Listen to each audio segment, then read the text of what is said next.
anemia, para acabar rapidito, hacer un recap, una recapitulación.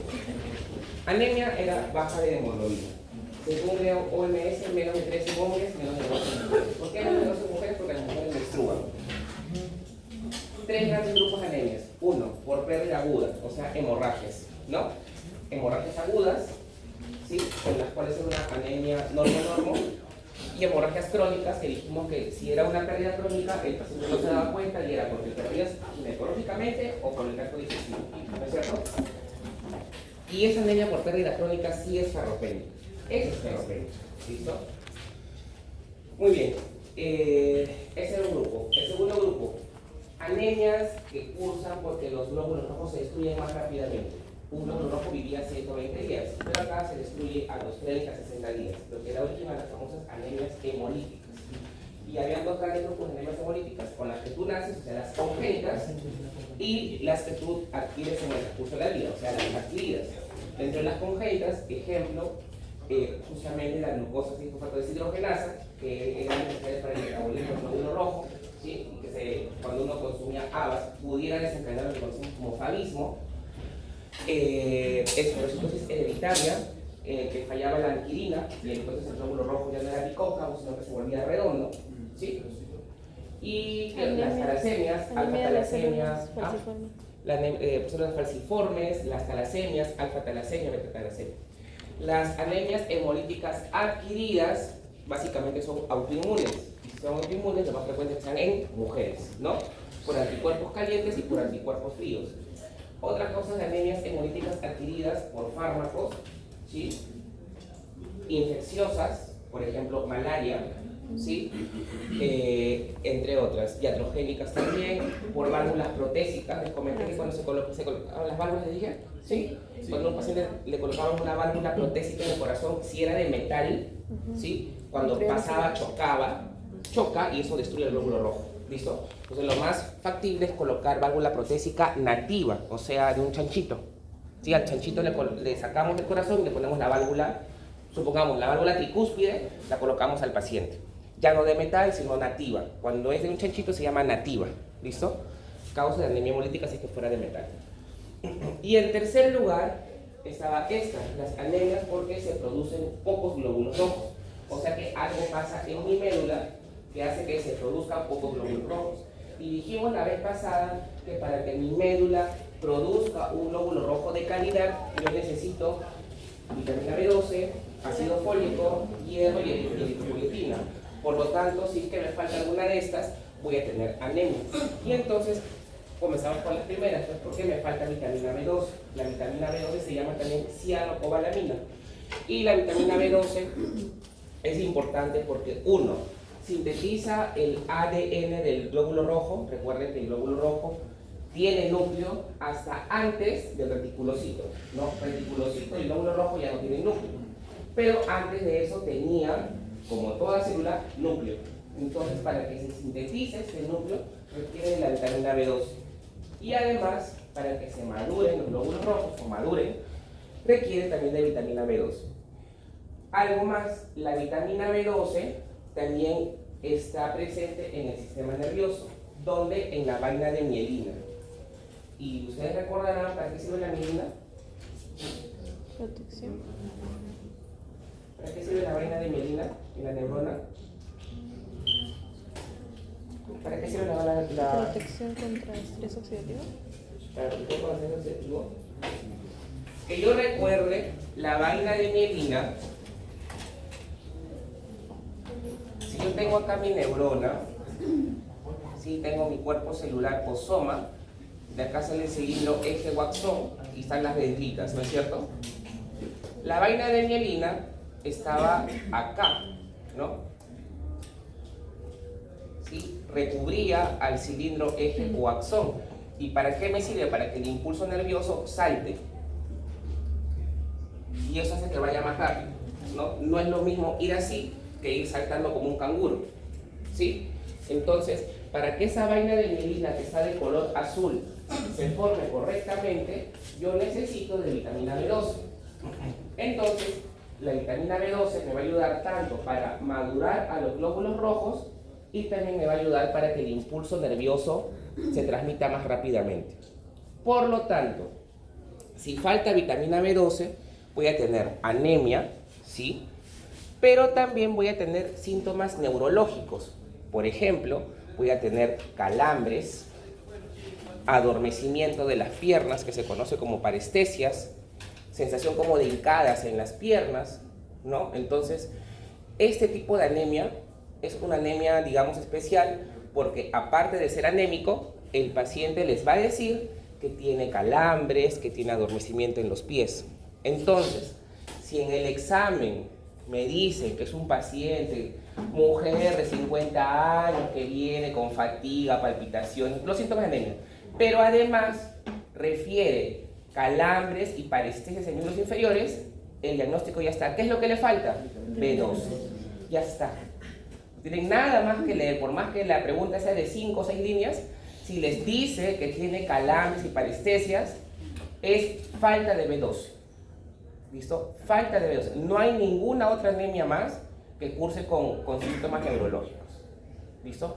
Igual, si me dicen que tiene CUMS positivo, ¿qué es? Es hemolítica.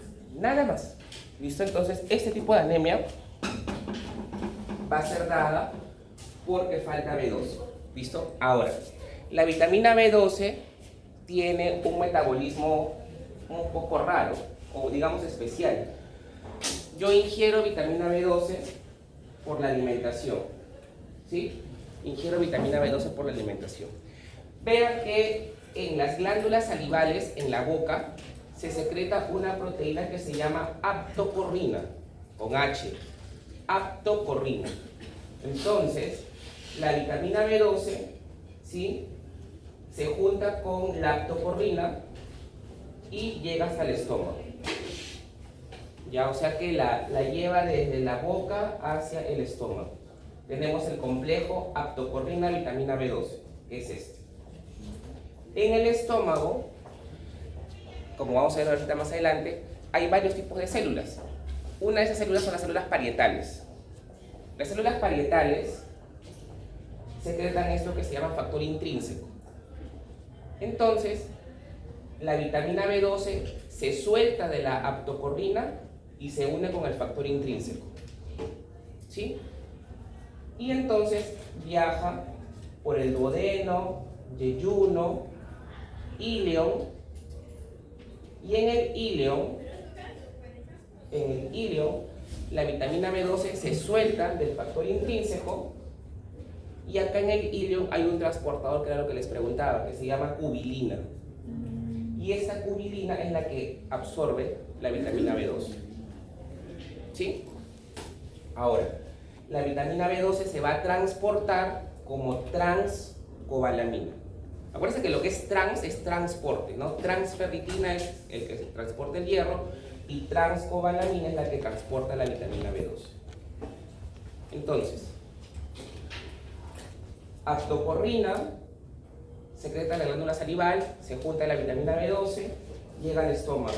En el estómago se suelta y se junta con el factor intrínseco, que lo producen las células parietales. ¿Listo? Llega al íleon, en el íleon se suelta y por la cubilina se absorbe y se transporta como transcobalamina. ¿Quedó claro? Ahora, ¿qué pasa si este estómago no produce factor intrínseco? Entonces no hay quien lleve la vitamina B12 hasta el íleon, ¿no? Porque del estómago al íleon hay como unos 5 o 6 metros, ¿no? Porque todo el intestino delgado mide 7 metros más o menos, entonces es un tramo largo. Entonces, de ahí nada más pensar de que, ¿qué pasa si es que en el estómago no se produce factor intrínseco? Entonces, no va a haber quien lleve la vitamina B12. Por más que yo ingiera vitamina B12, no hay quien la lleve hacia el íleon, ¿no? Y entonces, hay una enfermedad en la cual hay anticuerpos contra las células parietales. Estos anticuerpos destruyen las células parietales, ¿sí? Y eso se conoce como anemia perniciosa. ¿Listo? Anemia perniciosa. Un nuevo tipo de anemia perniciosa. ¿Listo? ¿En qué consiste? En anticuerpos que destruyen las células parietales. ¿Listo? Típicamente estas anemias van a hacer que el glóbulo rojo se encuentre grande, ¿sí? Que tenga un BCM más de 100. Entonces será una anemia macrocítica. ¿Listo? Una anemia macrocítica. Y el HCM normal. Entonces será una anemia macrocítica normocrómica. ¿Listo? Recuerden que el BCM ¿hasta cuánto es? ¿Cuál es el valor? 85, 100. 85 a 100, ¿no? Y el HCM De 27 a 35 picogramos.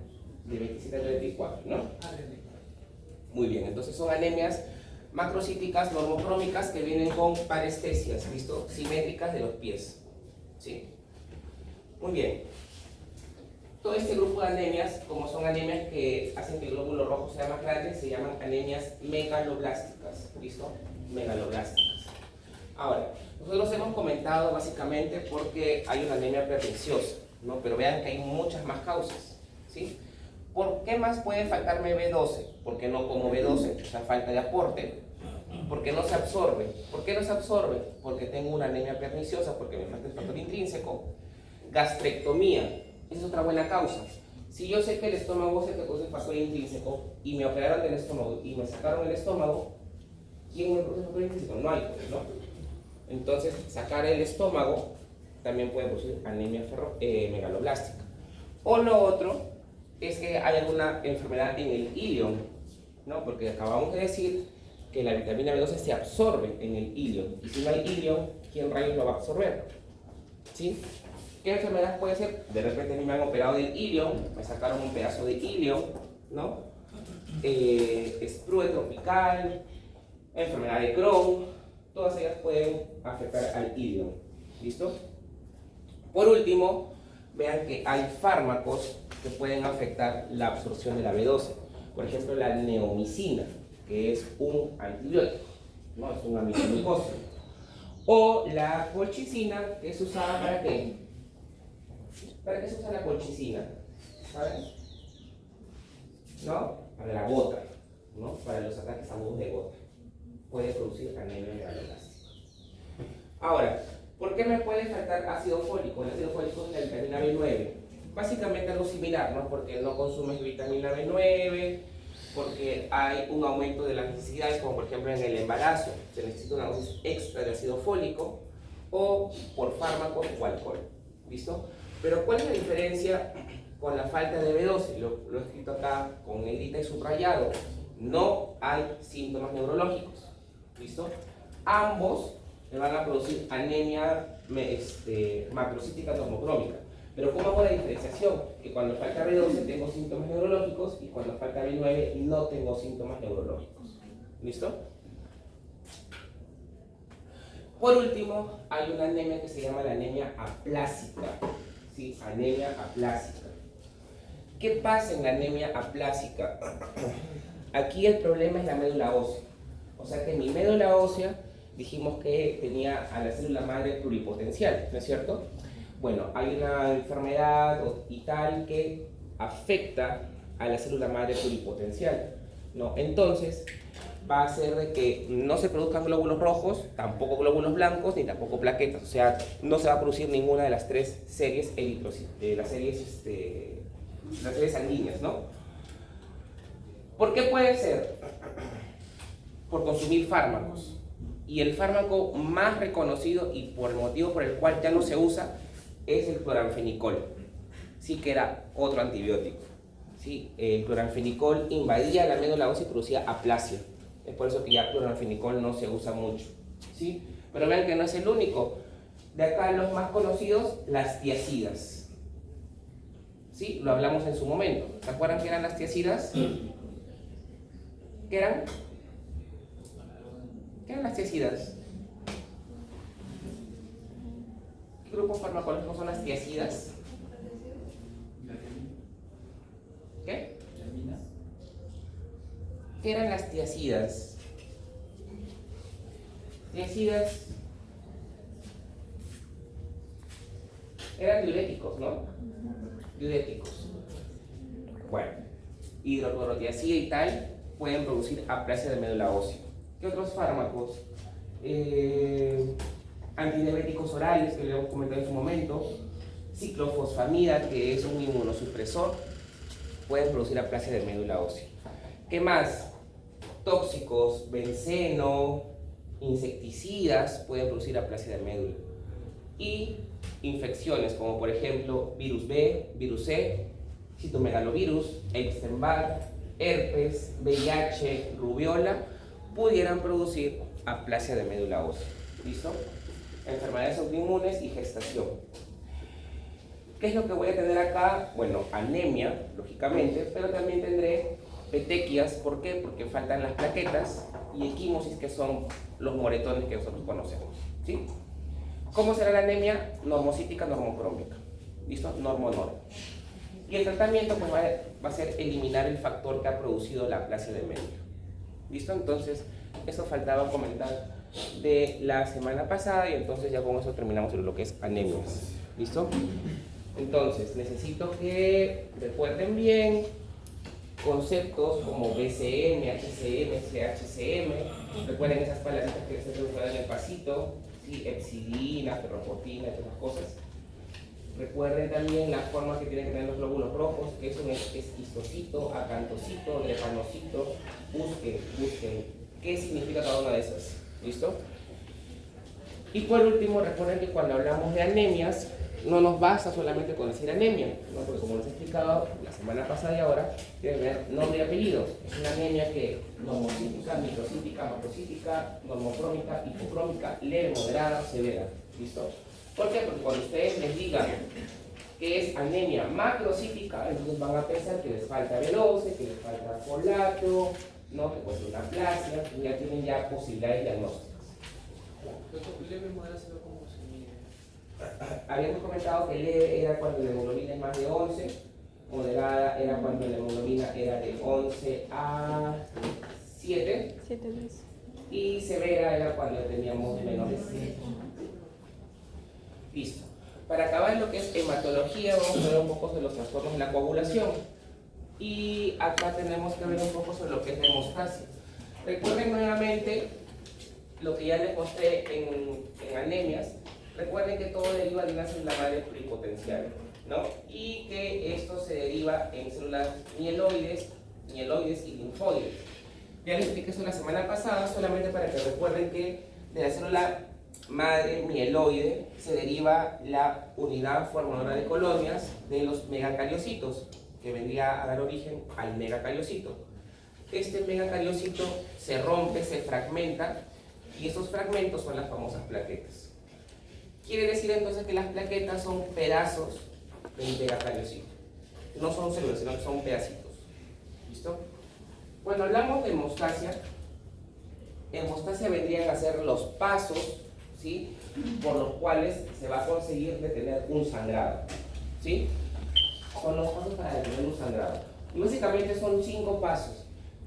En algunos libros dicen 4 pasos porque el paso 4 y el 5 lo ponen como uno solo. Depende de qué libro de qué libro lean. Vamos a dejarlo que son 5 pasos. ¿Listo? El primer paso vendría a ser la vasoconstricción de ese vaso que se ha fragmentado. En segundo lugar, tendremos la hemostasia primaria.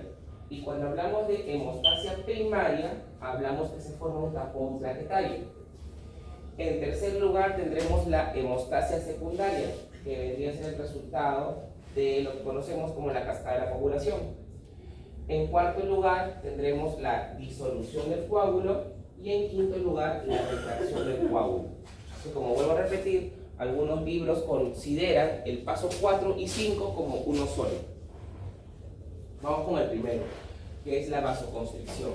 Entonces, tenemos que nosotros nos hemos cortado el dedo y empieza a sangrar. Entonces, el primer paso ante ese sangrado va a ser la vasoconstricción de ese vaso sanguíneo que se ha lesionado.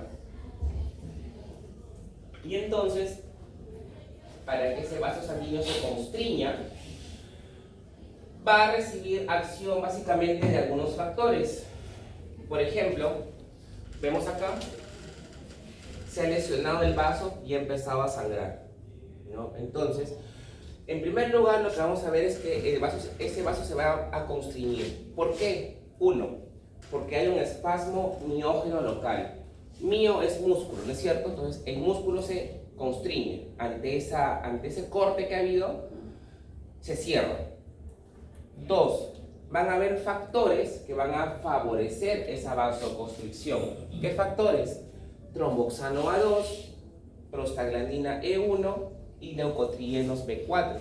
Que si ustedes se acuerdan de la primera clase que les di, hablamos muchísimo de los factores autacoides, se derivaban de la vía de la ciclooxigenasa y de la lipoxigenasa, o sea, se derivaban del metabolismo del ácido, ¿cómo se llama el ácido? Araquidónico. Del ácido araquidónico. ¿Listo? Eso ya lo hemos comentado. Entonces, estos factores hacen que el vaso se constriña. ¿Listo? Y en tercer lugar, lógicamente, que van a haber reflejos nerviosos, ¿no? Se van a ver neuronas, ¿no? Esa información llega al sistema nervioso central y da la orden que se constriña, ¿no? Que se cierre ese vaso.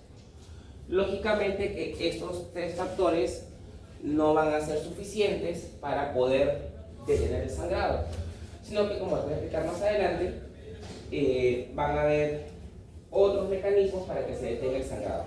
Pero el que les acabo de mencionar es el primer paso que ocurre, ¿sí? Ahora, vamos a hablar un poco de lo que son las plaquetas. Como les decía, las plaquetas no son células, sino que son fragmentos de una célula grande que se llamaba megacariocito. A diferencia del glóbulo rojo, que vivía 120 días, la plaqueta solamente va a vivir de 8 a 12 días.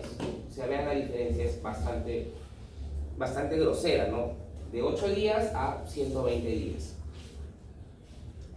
Después de los 12 días, los macrófagos son los que se encargan de descomponer y de destruir las plaquetas. Ahora, así como los glóbulos rojos se producían gracias a una hormona que se llamaba eritropoyetina, que lo producía el riñón, las plaquetas también van a formarse por una hormona que se llama trombopoyetina. ¿Listo? Trombopoyetina. Y como ustedes ven ahí abajo, ¿quién produce la trombopoyetina? Nuevamente el riñón, pero además el hígado, el músculo liso y la médula ósea. O sea que trombopoyetina se producen en varias partes del cuerpo.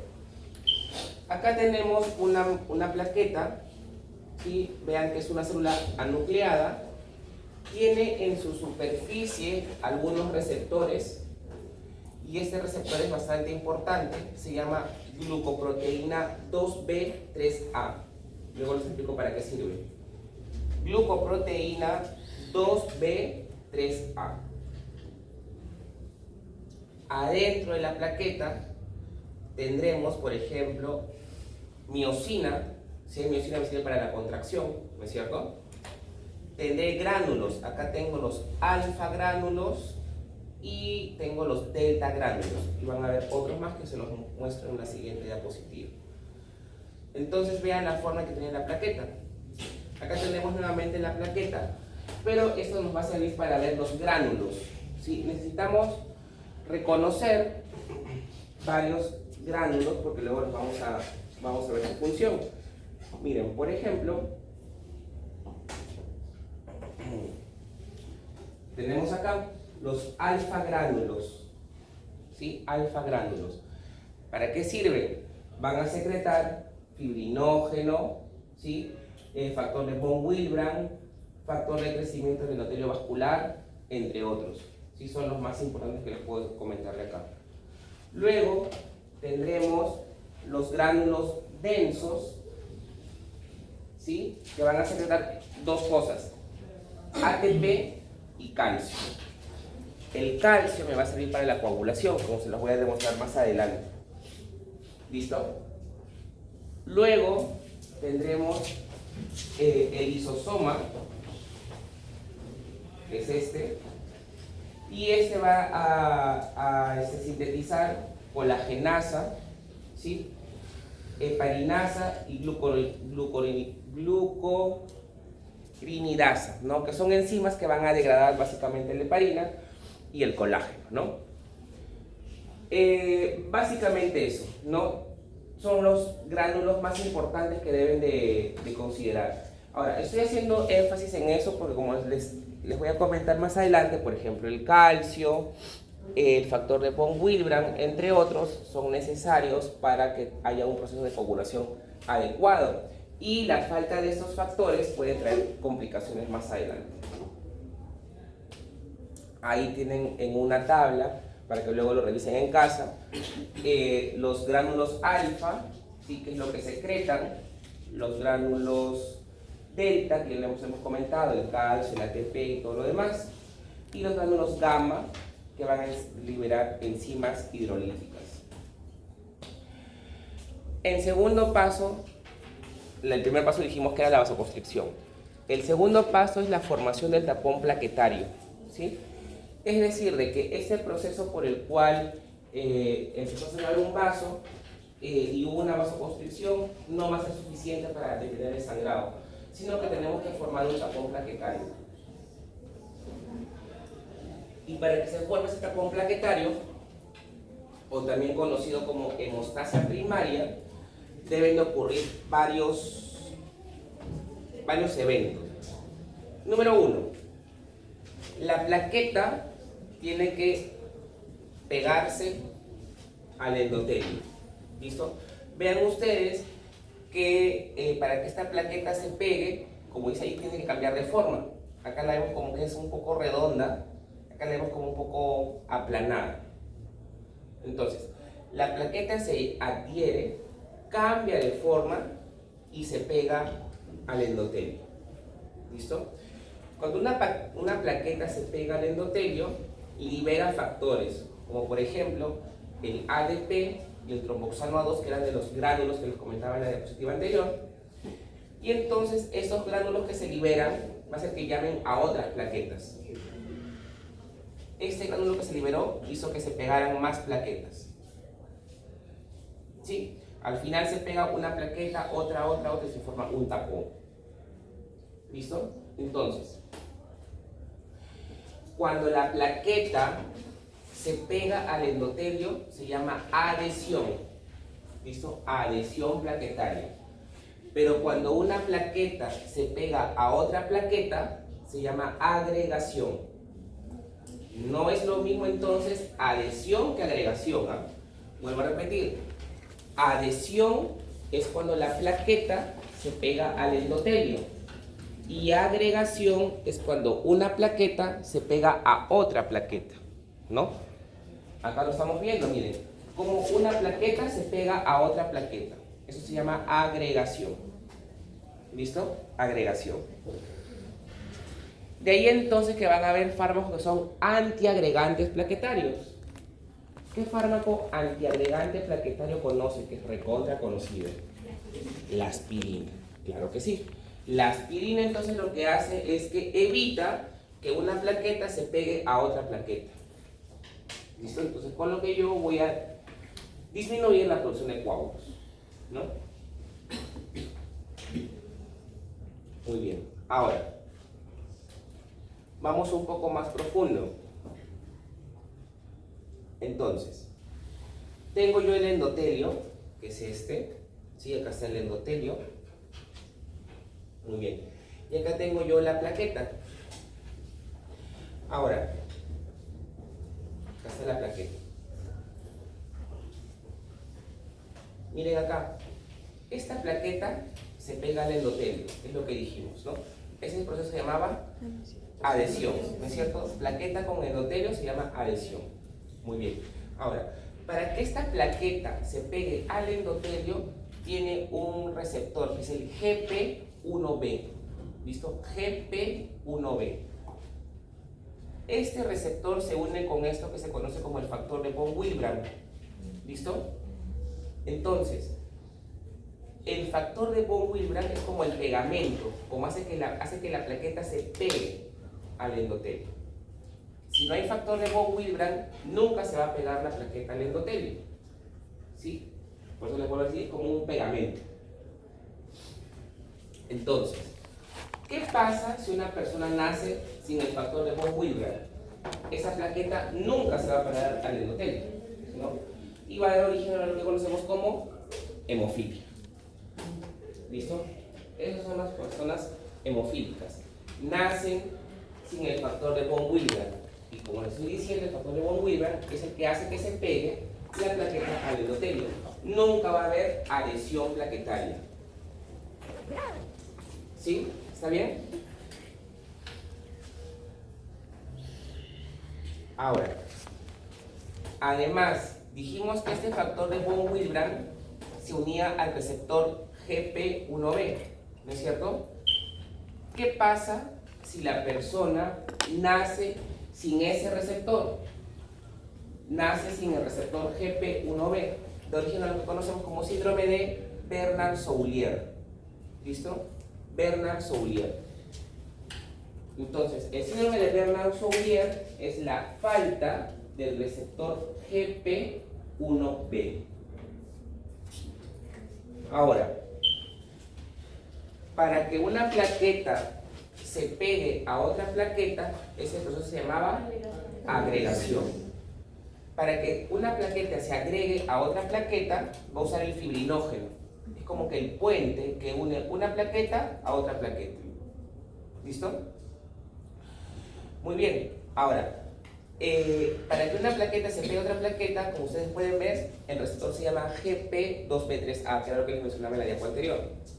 Entonces, ¿para qué me sirve el GP2B3A? Me sirve para la agregación plaquetaria, para que una plaqueta se pegue a la otra plaqueta. ¿Listo? Si yo no tengo este receptor, tendré una enfermedad que se llama tromboastenia de Glanzmann. Tromboastenia de Glanzmann.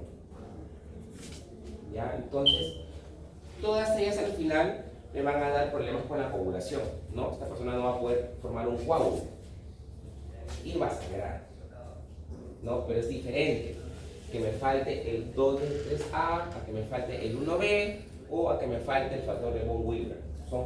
La fisiopatología es diferente, ¿sí? ¿Quedó claro entonces? Muy bien. Acá un poco más para que vean la importancia del factor de von Willebrand. Recuerden que el factor de von Willebrand es el que pegaba la plaqueta con el endotelio, ¿listo? Y vean que el factor de von Willebrand tiene ciertas partes, ¿no? Tiene el receptor A1, A3, ¿no? Entre otros. Y vean que el A3 es el que se une al colágeno, ¿no? Al colágeno tipo 1 y al colágeno tipo 3 que se encuentra en el endotelio. Ese fue el segundo paso. Tercer paso, lo que conocemos como hemostasia secundaria, ¿no? La hemostasia secundaria va a ser una serie de pasos en cascada que van a finalizar en la formación del tapón de fibrina, ¿no? Y pues como ustedes ya les han enseñado en fisiología, tiene una vía intrínseca y una vía extrínseca, ¿no? Al final, tanto la vía extrínseca como intrínseca terminan en la formación del factor 10, que es el factor en el cual confluyen ambas vías.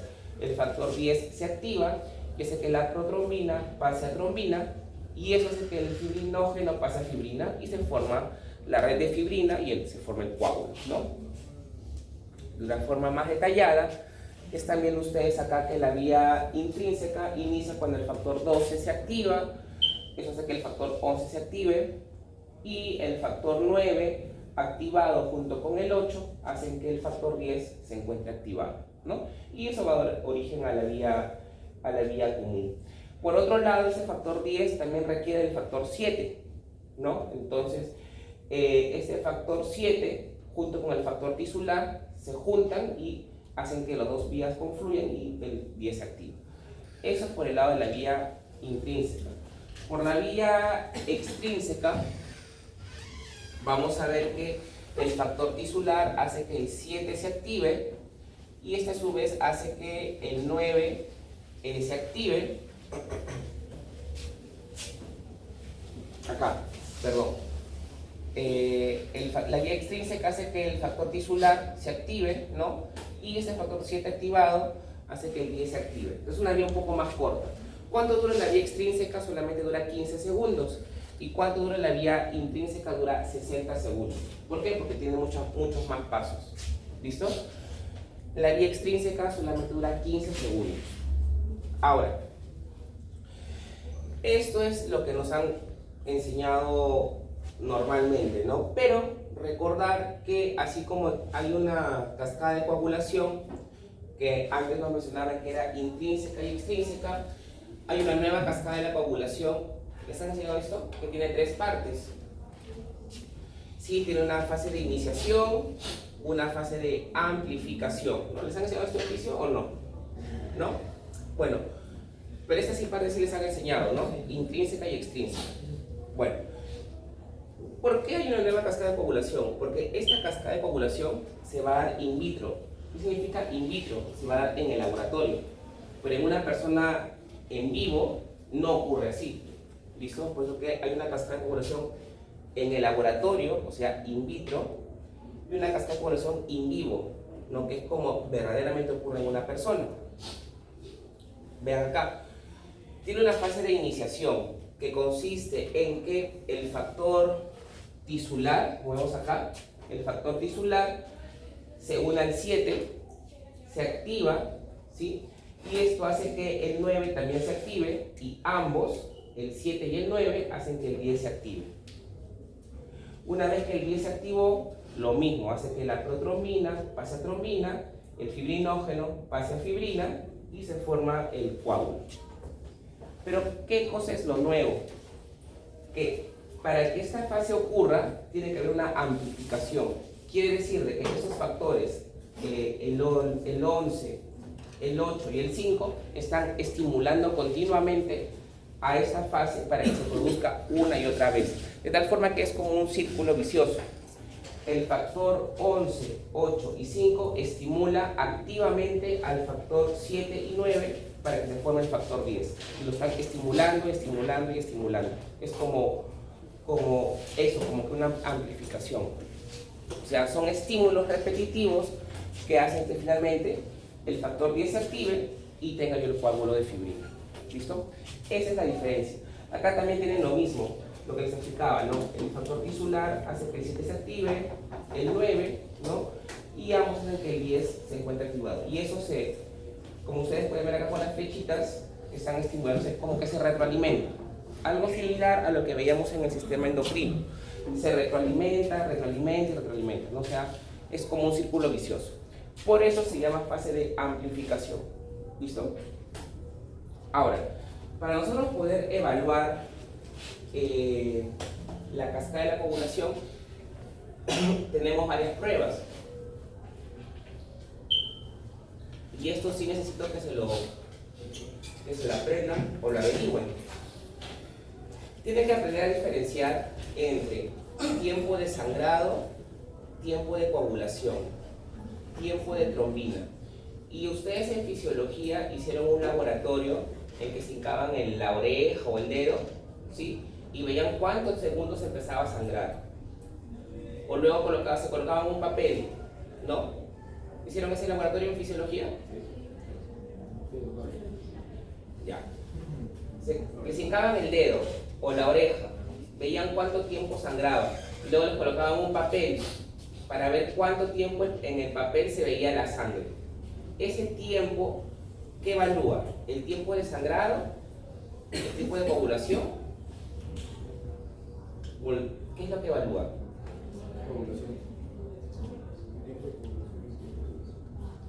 El tiempo de coagulación. ¿Y cómo evalúan el tiempo de sangrado?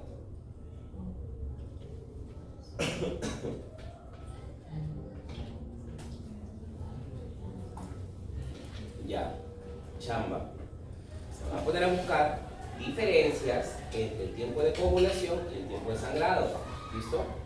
¿Cómo yo lo evalúo? Ahora, acá hay otros parámetros. Me interesa, por ejemplo, el tiempo de protrombina, el tiempo de tromboplastina parcial activado y el tiempo de trombina. Esos se evalúan con la cascada de la coagulación. Por ejemplo, el TP, es el tiempo de protrombina, lo que evalúa es la vía extrínseca. Y el TTPA, que es el tiempo de tromboplastina parcial activado, evalúa la vía intrínseca. ¿Listo? La vía intrínseca. ¿Sí? Entonces, TP, la vía extrínseca, y TTPA, la vía intrínseca. Bueno. Acá ya les he facilitado la vida y les estoy dejando el TTPA, que evalúa la vía intrínseca, y el TP, que evalúa la vía extrínseca. ¿no? El INR, ¿sí? Como dice acá, es un estándar internacional del TP. O sea, el INR evalúa básicamente el TP, pero lo hace de forma estandarizada, de forma internacional, ¿no? ¿Y para qué me sirve el INR? Para controlar la warfarina, que es un anticoagulante. ¿Listo? No confundir anticoagulante con antiagregante, ¿eh? No es lo mismo, son dos cosas diferentes. ¿Sí? Son dos cosas diferentes. El anticoagulante, lógicamente, que va a evitar que se forme el coágulo. En cambio, el antiagregante hace que una plaqueta no se pegue a otra plaqueta. ¿Listo? ¿Qué más? Ya mencionamos el TP, TTPA, INR. El tiempo de sangría y de coagulación, lo que les mencionaba ahorita. ¿Sí? El tiempo de sangría evalúa las plaquetas, ¿sí? Qué tan adherentes son y cómo se agregan, el tiempo de sangría. Y el tiempo de coagulación es eso, ver cuánto tiempo uno se demora en formar un coágulo. Algo más, el dímero D, que lo vamos a ver más adelante, luego volvemos. Acuérdense el dímero D, ¿ya? Ahora, los factores de coagulación que hemos mencionado, no el 7, el 9, tal, los tienen acá especificados, ¿no? Por ejemplo, el 3, que es el factor tisular, lo hemos mencionado. Miren que el calcio es un factor de coagulación, es el número 4. El factor de von Willebrand que mencionamos era el 8, ¿sí? O factor entimofílico A, por qué llamarlo. El factor 9, o también llamado factor de Christmas. Luego tenemos, por ejemplo, el factor 12, que es el de Hagemann, entre otros. Por último, tenemos el cuarto y quinto paso. Ya se forma el coágulo. Ahora, este coágulo tiene que tener un alto, ¿no? Porque si no, se forma el coágulo es un supercoágulo. Tiene que haber algo que detenga la formación del coágulo. Y ese proceso por el cual se detiene el coágulo es este cuarto paso, que es la disolución y retracción del coágulo. ¿Listo? Entonces, tenía yo la fibrina, ¿no? El fibrinógeno pasó a fibrina. Ese era el coágulo. Muy bien. Ahora, para que esta fibrina se destruya, vamos a ver que el plasminógeno va a pasar a plasmina. Y esa plasmina va a hacer que este coágulo de fibrina se destruya. Cuando el coágulo de fibrina se destruye, va a tener dos productos. Esto, que es PDF, significa producto de degradación de la fibrina. ¿Listo? PDF es producto de degradación de la fibrina. Y el otro elemento es el dímero D. Dímero D. Por lo tanto, entonces, ¿qué es el dímero D? Es el producto de degradación de la fibrina. ¿Sí? Cuando el dímero D se destruye, cuando la fibrina se destruye, se produce dímero D. Por lo tanto, cuando yo encuentre dímero D es porque ha habido un coágulo, ¿no es cierto? Entonces, el dímero D lo usamos para enfermedades en las cuales se forman coágulos, ¿sí? Por ejemplo, si yo formo trombos en los miembros inferiores, ¿sí? Y yo tomo el dímero D, lo voy a encontrar elevado, porque han habido coágulos. Entonces van a haber enfermedades en las cuales se forman coágulos. Por ejemplo, un émbolo en los vasos pulmonares, no una embolia pulmonar, me va a dar dímero D elevado, ¿sí? Entonces, el dímero D es un producto de degradación de la fibrina, ¿no? Y lo voy a encontrar en enfermedades donde se forman coágulos. Por ejemplo, en un émbolo pulmonar. ¿Sí? ¿Qué significa? Coagulación intravascular diseminada. ¿Listo? En cualquier enfermedad donde se puedan encontrar coágulos, el dímero D se va a encontrar elevado. ¿Listo? Pero hay que tener cuidado con el dímero D. ¿Por qué? Porque puede haber dímero D elevado en enfermedades en las cuales no hay coágulos. Por ejemplo, en un proceso infeccioso puede encontrarse elevado el dímero D, pero no es porque se hayan formado coágulos. En el embarazo se puede elevar el dímero D sin ser un proceso formen coágulos. En las neoplasias también se puede elevar el dímero D. ¿Listo? Entonces, en conclusión, el dímero D es sensible, pero no es específico. ¿Por qué es sensible? Porque cuando hay una enfermedad con coágulos, al toque se eleva.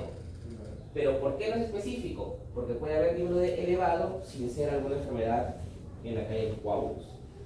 ¿Sí? Entonces, les acabo de mencionar infecciones, embarazo, neoplasias, ¿sí? Causan que se eleve el dímero D sin ser algún proceso en el cual se formen coágulos.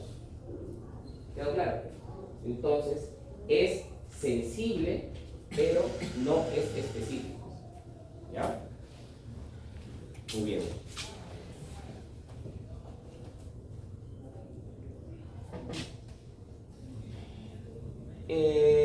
Bueno, acá para que vean dos cosas.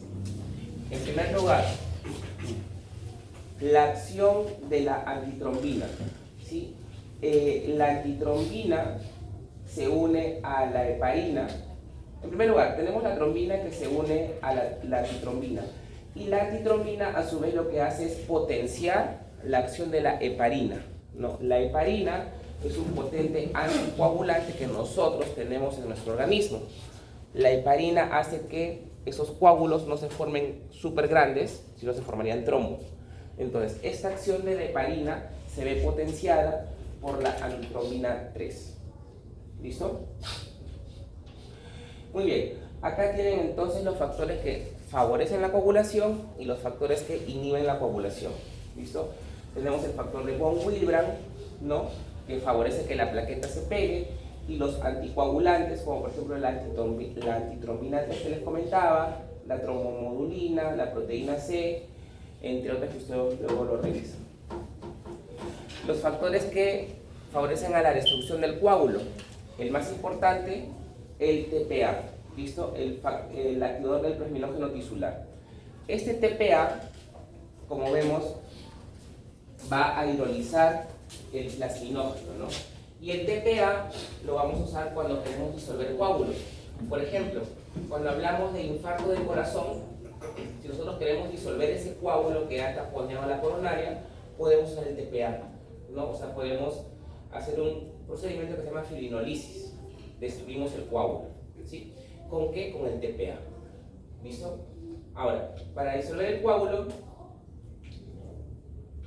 hay que tener cuidado, porque por ejemplo el TPA lo podemos usar para disolver coágulos en las coronarias, o también podemos usarlo para disolver algún coágulo en alguna arteria cerebral, cuando se ha producido un infarto de cerebro. Pero es un fármaco que tiene doble filo, ¿no? Hay que saberlo usar, porque así como te puede disolver el coágulo, te puedes pasar de la mano y más bien ocasionas una hemorragia. Entonces hay que saberlo usar, tiene indicaciones, tiene un tiempo en el cual se debe de usar, no se usa así por así. Y lógicamente que para usar el TPA hay que hacerlo pues, en una unidad especial en el hospital, no se hace así en una sala de emergencia cualquiera, no. Tiene que ser en un lugar especial para hacer el TPA. Esta figurita es básicamente para que vean los fármacos, ¿sí? Solamente quiero mencionar dos conocidos. La aspirina, que es el ácido acetilsalicílico, lo que me bloquea era la ciclooxigenasa, me bloquea la COX-1, ¿listo? Y el otro fármaco que lo van a mencionar, que lo van a leer en algún momento, que es bastante usado, es el clopidogrel. ¿Listo? Clopidogrel lo que hace es bloquear este receptor, que es el ADP, que era uno de los receptores, ¿no? Que al final lo que hacía era sintetizar el AMP cíclico, que lo que va a hacer a su vez es favorecer a que se sintetice la proteína quinasa A, y eso favorecía a que las plaquetas se adhieran, ¿no? Pero como tú bloqueas ese receptor, nada de esto ocurre. Sí, entonces hay otros fármacos que son nuevos, pero con que ustedes sepan cómo actúa la aspirina y el clopidogrel, me doy por bien servido. Hay otros más modernos, ¿sí? Por ejemplo, el dipridamol, el triflusal, entre otros. Pero me interesa mucho que aprendan cómo actúa el clopidogrel y cómo actúa la aspirina. Con eso es suficiente. Listo.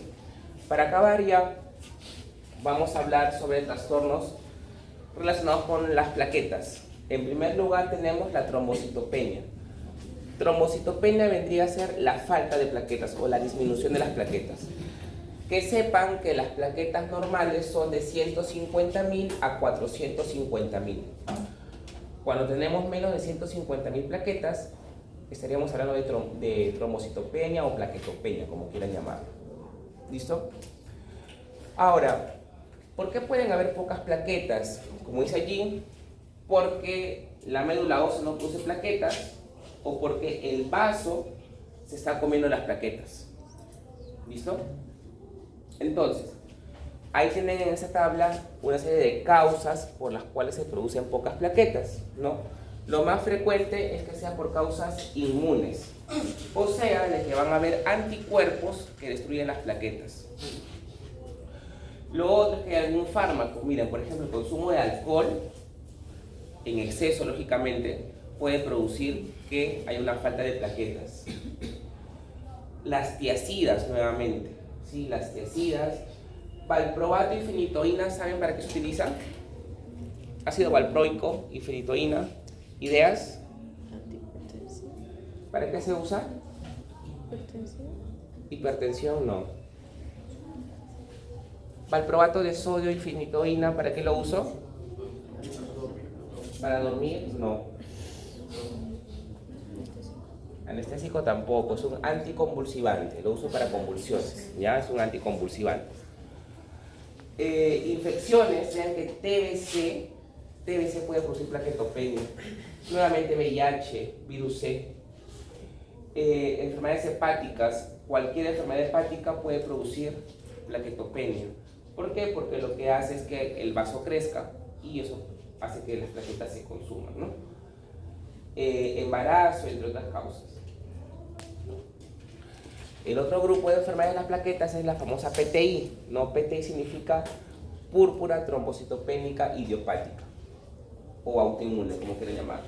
¿Qué es lo que ocurre acá? Van a haber anticuerpos que destruyen las plaquetas, ¿no? Son anticuerpos que se unen específicamente a la plaqueta y cuando esa plaqueta pasa por el vaso, reconocen que está marcada la plaqueta y la destruyen. ¿Listo? Ahora, como dijimos, puede ser que sea primaria o idiopática, o sea, no sabemos la causa, o puede ser secundaria, como dijimos, alguna enfermedad, como por ejemplo VIH, lupus. SAF significa síndrome antifosfolipídico, ¿listo? Síndrome antifosfolipídico, linfoma, entre otros. Es una enfermedad que es larga, como dice ahí, puede durar 6 meses o menos, y como sabemos, la causa es porque hay anticuerpos contra las plaquetas. Básicamente, hay anticuerpos contra el GP2B3A, ¿sí? Recuerden que el 2B3A, es el que hace que una plaqueta se pegue a otra, ¿no? Como no hay ese receptor, nunca se van a pegar las plaquetas, nunca va a haber agregación plaquetaria, ¿listo? ¿Cuáles van a ser los síntomas? Pues eso, por síntomas que indican falta de coagulación, es decir, que van a haber, por ejemplo, equimosis. Las equimosis son los famosos moretones, ¿sí? Pero de ahora en adelante, como ya ustedes estudian medicina, ya no van a decir moretones, le van a decir equimosis, ¿listo? Equimosis. Sangrado de encías, que se llama gingivorragia. Epistaxis, ¿qué cosa es? Epistaxis. Sangrado nasal, ¿listo? Sangrado nasal. Melena, que son sangre en las heces, y hemorragia menstrual anormal. Entonces, como les decía, vean que las plaquetas están marcadas, se supone que esa es la lipoproteína, ¿no? Y vean que hay anticuerpos que se pegan a esa plaqueta y entonces cuando llega el macrófago ve que esa plaqueta está marcada por ese anticuerpo, ¿no? Y la destruye. ¿Listo? Y la destruye. Muy bien. Ahora, otro grupo de enfermedades. Ahora ya no está fallada la plaqueta. Ahora lo que pasa es que están alterados los factores de la coagulación, ¿sí? esta cascada de la coagulación que les comenté está alterada. Y la enfermedad más frecuente es la famosa hemofilia, ¿no? La hemofilia A es cuando me falta el factor 8 y la hemofilia B es cuando me falta el factor 10. ¿Listo? El factor 10. No, el factor 9. El factor 9. ¿Listo? Entonces, ambas hemofilias están ligados al cromosoma X. ¿Sí? Entonces, si está ligado al cromosoma X, ¿quién va a ser el que tiene la enfermedad? ¿Los hombres o las mujeres? Los hombres. Los hombres. Porque yo necesito un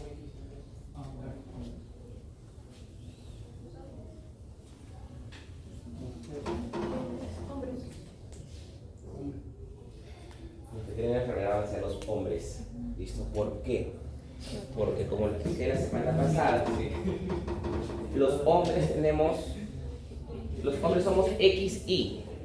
O sea, yo solamente tengo un solo X. ¿Sí? ¿Y quién me da ese X? Mi mamá.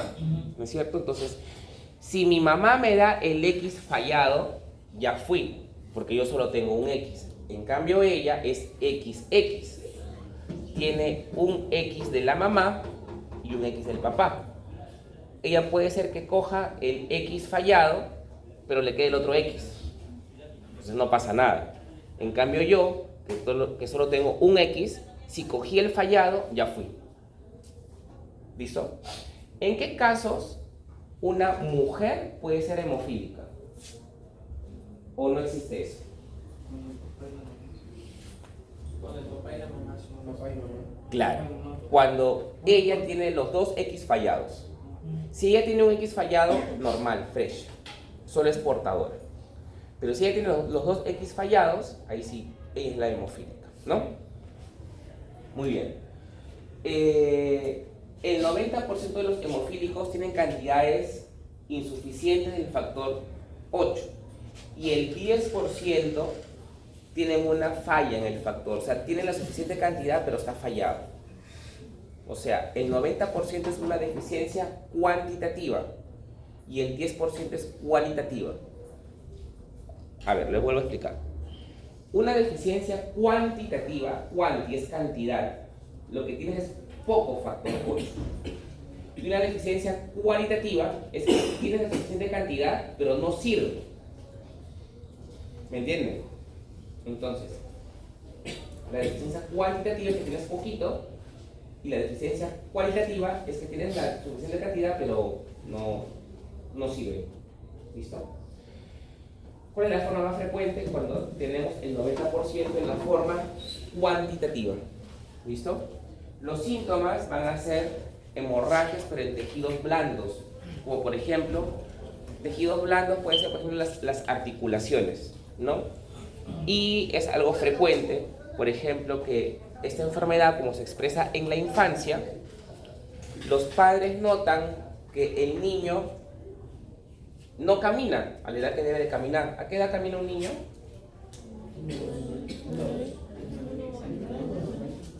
¿A qué edad camina un niño? Un año. ¿A qué edad camina un niño?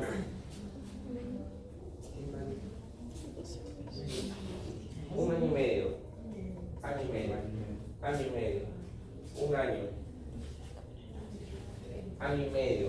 Por allá, ¿a qué edad camina un niño? 2 años. A su madre, ¿tú qué estás criando? ¿Un dinosaurio? No, los niños caminan al año. Año y medio no, hay mucho. ¿Qué fue? Los niños caminan al año, ¿ya? Entonces, ¿qué es lo que va a ocurrir acá? Los padres notan que el niño tiene 1 año y medio, 2 años y no camina. Eso no es normal. Lo llevan al pediatra y van a darse cuenta que se da cuenta el pediatra que la rodilla la tiene hinchada o inflamada o edematizada. Le toman una placa, una radiografía, una ecografía y encuentran que hay sangre en la rodilla. ¿Sí? Esa sangre en la rodilla no es normal, ¿no? Traduciría que probablemente tiene hemofilia, ¿no? Entonces, no son síntomas directamente con sangrado que pueden haber, sino que se van a dar cuenta que el niño no camina o que tiene dolor para caminar, ¿listo? O le duele para caminar. indicativo de hemofilia. ¿Listo?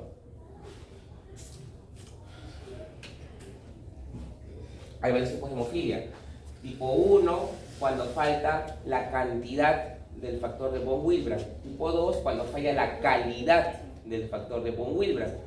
Y tipo 3 es cuando hay un déficit también cuantitativo completo, o sea, no hay nada de factor de von Willebrand. Lógicamente que la forma 3 es la más severa. ¿Listo? La forma 3 es la más severa, pero felizmente que es raro, ¿no? Lo más frecuente que es la tipo 1 o la tipo 2, ¿no? Lo más frecuente es la de tipo 1. El 70% de hemofílicos son tipo 1. ¿Listo? Ahora, lo que comentábamos, ¿no? Como es una enfermedad ligada al cromosoma X, entonces,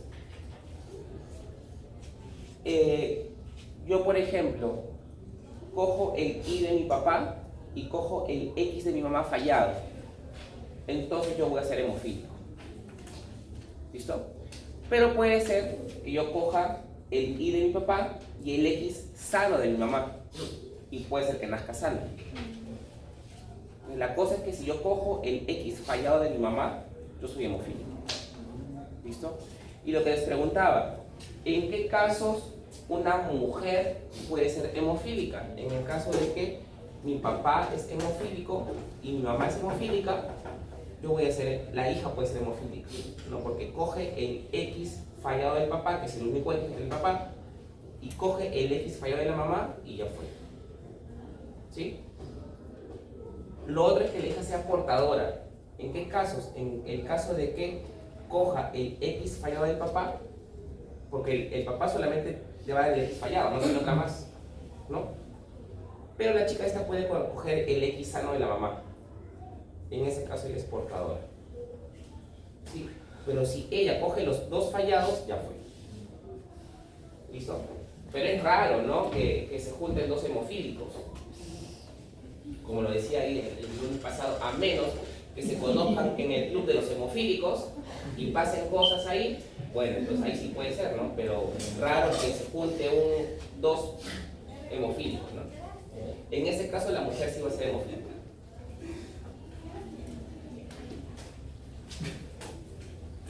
La hemofilia B es cuando se acaba el factor 9, ¿no? Y los trastornos adquiridos en la población básicamente son por enfermedades en el hígado, ¿sí? Y esto tiene que ver mucho la vitamina K. ¿Por qué? Porque van a haber factores que van a depender de la vitamina K. ¿Cuáles son esos factores? ¿Qué factores de estos que les he mencionado dependen de la vitamina K? El 3. El 3 no. El 7. El 7. El 9. ¿Y el 8? No. El 10. El 2. El 10 y el 2. 2, 7, 9 y 10 son factores que dependen de la vitamina K. Si no tengo vitamina K, no se van a sintetizar estos factores. Y adivinen quién es el que sintetiza esto, el hígado. ¿Sí? El hígado es un órgano muy noble, sintetiza todo. ¿Sí? Entonces, el hígado es el que capta la vitamina K y la transforma en los factores 2, 7, 9 y 10.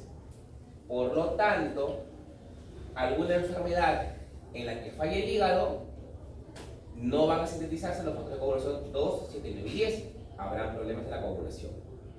¿Y qué enfermedad puede ser esa? La más frecuente, que es una cirrosis, ¿no? Aquí se va a ver alterada la síntesis de los factores de coagulación, ¿no? Muy bien. Básicamente eso. ¿Alguna duda, alguna pregunta que tengan?